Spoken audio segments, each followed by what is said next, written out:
Doug Smith, and it's time for another crazy but true story.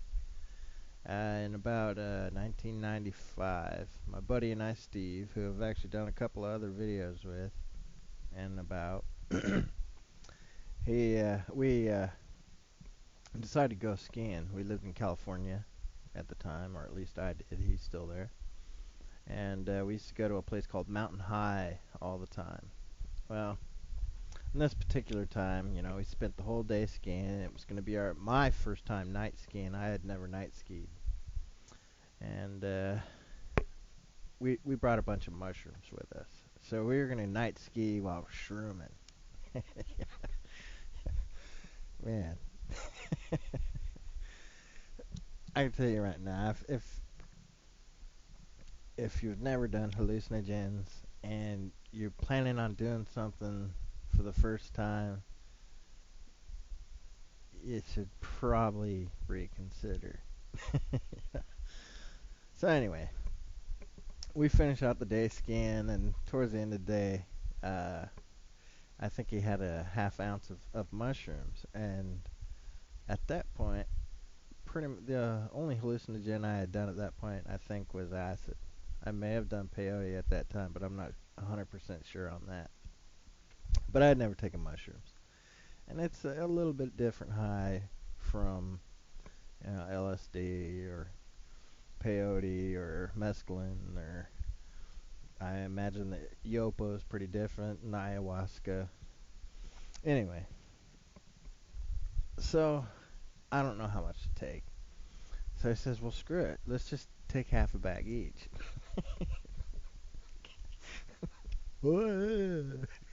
Okay.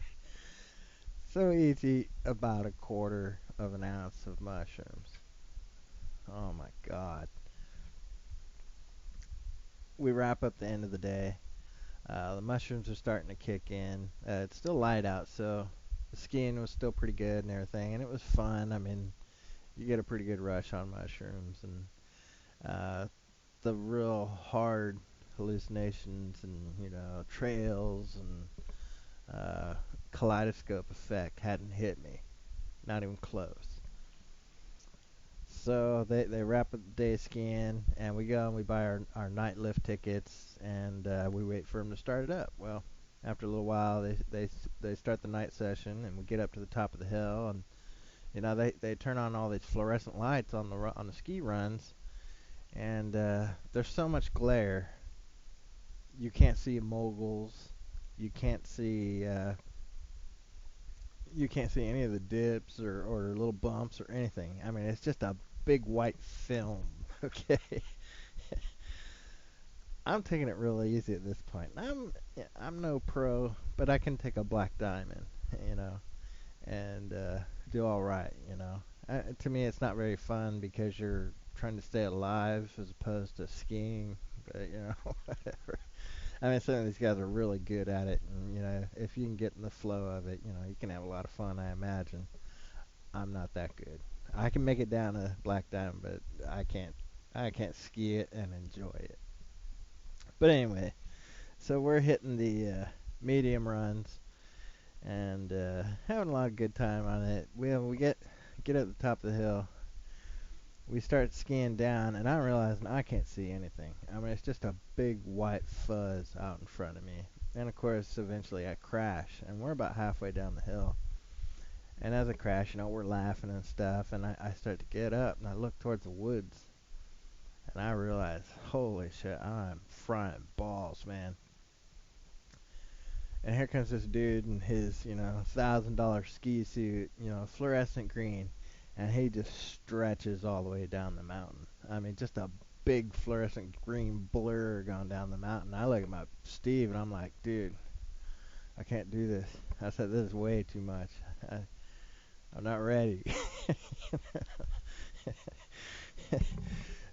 I was pretty bad about just taking off and doing stuff like that. It's crazy. But anyway, so uh, I tell him, hey, you go ahead and you ski, do whatever you want. I said, I'm going to sit out for a minute and see if I can't, gain my composure, maybe, you know, try to balance out a little bit. So I get down the hill, And I'm telling you, I must have looked like about, 6 down there doing pizza, french fries, pizza. I get down there and everything's, it's crazy. So he skis down the mountain a couple more times, and he decides it's way too much for him, too. The mushrooms are starting to hit him real hard. So we pack up our skis and our boots and everything. We head out to the parking lot. That's the part we didn't think about, getting down the mountain. Jesus God. If you've ever been to Mountain High, you know that that's a winding road up that mountain. And it's pretty much 25 the whole way. It's from what I remember. I'm telling you, it was like Mr. Toad's Wild Ride. Every time we're coming up on a turn, I'm grabbing the dashboard. I'm hitting my brake on the side, the passenger sided brake. And I'm flipping out. He's saying, "Shut up, dude, shut up." We get down the mountain finally and pull into a rest stop. We just had to chill. I mean, that was just so stressful trying to get down. We finally made it down. Everything was good, and we started to get back into the flow and start to enjoy the hallucinations and whatnot. So it was a lot of fun. Definitely an experience. So, but y'all take care. Have a good one, and I'll check you later. Oh, and I'd like to say thanks to the 25 subscribers. That's a huge milestone. It's a new channel. And yeah, some of you are probably saying 25 subscribers. Well, I've had my other channel for like 5 years. It's halfway decent channel, and it's got 100 subscribers. So 25 is a big deal. I mean, it's already starting to catch up to the my main channel. So I'd like to thank you guys again, and have a good one. Laters.